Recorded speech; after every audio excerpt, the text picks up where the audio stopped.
laboratory, which is absolutely incredible. He's the one who hacked into U.S. websites, military websites, including NASA. Back to the moon for just a moment. So you say we went up there in 1962. What do you think the purpose was? Was it to begin mining or just to do more military work?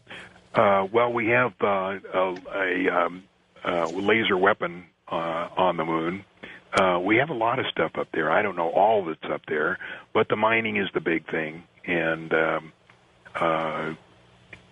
you might wonder, who owns the mineral rights of the moon? Did you ever wonder that? Good question. Well, you'll find that 95% of the mineral rights on the near side of the moon and 50% of the mineral rights on the back side of the moon are owned by a group of 3 individuals. They're Americans. They've had it for 25 years. And in fact, this same group owns the mineral rights to most of the solar system.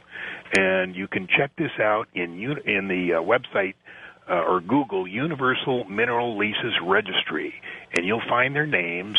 They're government contractors, some of them. Are they Dr. Joseph A. Resnick, Dr. Timothy R. O'Neill, and Guy Kramer. And they own all that. Now, how they got it, I don't know, but it's theirs. I mean, did they have to write a huge check for this? Apparently, they didn't have to write anything. But, just Google Weird. it. Okay. Google Universal Mineral Leases Registry, and those 3 names, Resnick, O'Neill, and Guy Kramer, and they all have little government contract, little companies that contract stuff to the government. Now, there was a space treaty that said that nobody would own the mineral rights. That's right. No country. But apparently there was nothing in it that said an individual couldn't own it. So these 3 are out there. They're alive and kicking somewhere. Absolutely. They're working. They've got companies, and they're the ones who hold all the rights. That's incredible. I got to find them. I've got to find these people. Can you imagine if they are mining the moon, how much money they are making? Yes. If it's helium-3, they could be making billions and billions. Now, we don't have, the capability, at least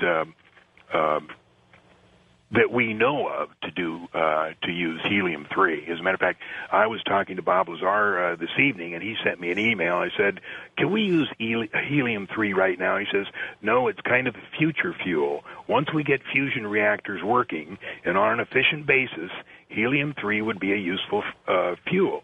As of today, though, we have no fusion reactors, nor have we produced a sustained fusion reaction. Or have developed the containment necessary to allow the reaction to continue without eventually destroying the magnetic or laser system. So we could be just storing it up. We could be storing it up, but the problem is that the plasma generator in the fusion reaction is as hot as the interior of the sun, and it's difficult to deal with stuff like that. It also generates neutrons, which destroy the matrix of metals, making them brittle and crumble after time, no matter how tough they are. So it's thought that a liquid metal would be better as a shield system, and liquid continually reseals itself as opposed to solid metal that retains and accumulates the neutron damage. Now, what we're looking there in our Aristarchus, that big, beautiful thing there, is probably a fusion reactor. Is it possible that these structures on the moon might have been created by intelligent Earthlings millions of years ago, looking at that old movie From Earth to the Moon? Maybe we went to the moon 1,000,000 years ago. Maybe there was a very high advanced civilization and they set some of this up. Is that possible, John?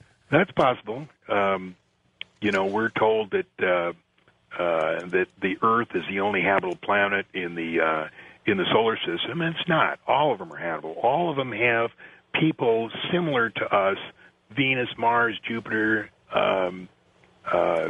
Neptune, Uranus, Pluto.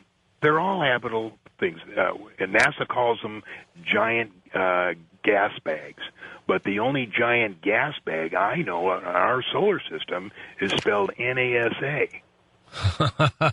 Now, if you're sitting down for this, Lex tells me he's done some quick research that 2 of the 3 players you mentioned about the mineral rights, Resnick and Kramer, yeah, he says they were involved with HAARP. Oh, really? Now, that's an incredible angle. Yeah. I mean, they're everywhere, these guys. They're everywhere. And if Flex will Google moon mining, he'll just see how much stuff is on there. And, of course, NASA says we want to go back in 2020, and what we think is now they want to dovetail this in so that they won't be caught up there, mining. They get all this thing together where, in 2020 we're going to go up there and mine the moon when it's already there. I don't know whether they don't want to be caught in the lie or what, but when I talked to somebody about this program, NASA's position was, look, John, we don't want to be called liars. If you could just say that we haven't been totally forthcoming.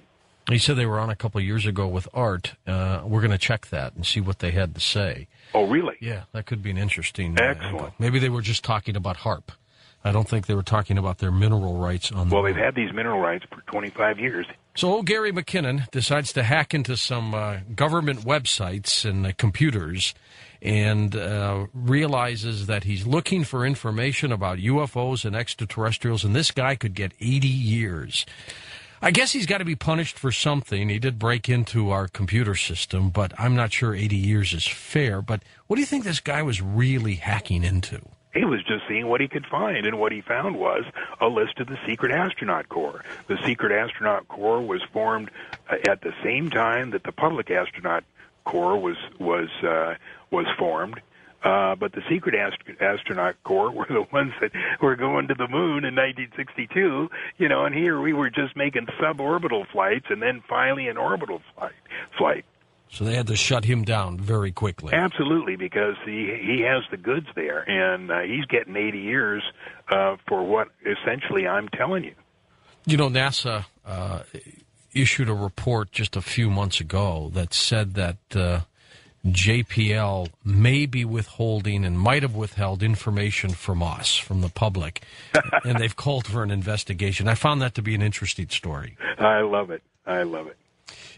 You have looked into the horrible tragedy of Apollo 1, where Grissom, White, and Ed Chaffee died. But you believe there was another astronaut involved. Tell me about that. Right. That was the fourth thing. I forgot to tell you, the insider told me, is that he was there when it happened. And when the fire occurred, what happened is NSA, the National Security Agency, who control NASA, they went to the top of the gantry there, and they sealed off the area for 45 minutes, and they took that one body out. And what they didn't want anybody to know is that, first of all, that someone was there, and they wouldn't be able to tell who he was because he was part of the Secret Astronaut Corps. So they had to keep him. I had to keep the incident quiet forever and ever, and they paid off the family, and it's been a secret ever since, and it would still be a secret if I hadn't found out about it.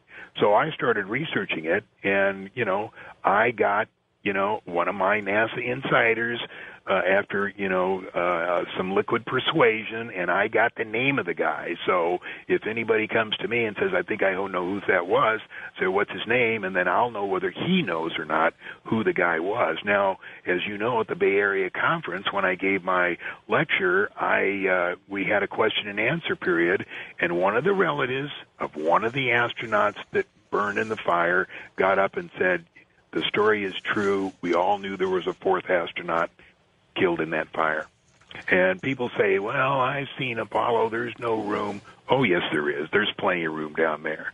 As a matter of fact, the Apollo head, I think his name was Bill Shea, was supposed to be in there that day, and for some reason he wasn't.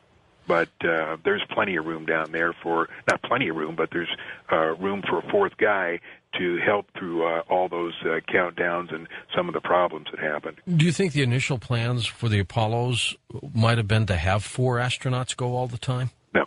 Just the 3? Yeah. Well, what a shame, though. Definitely a tragedy. And again, the reason to cover it up is because it was the secret Corps. Right. Jeez.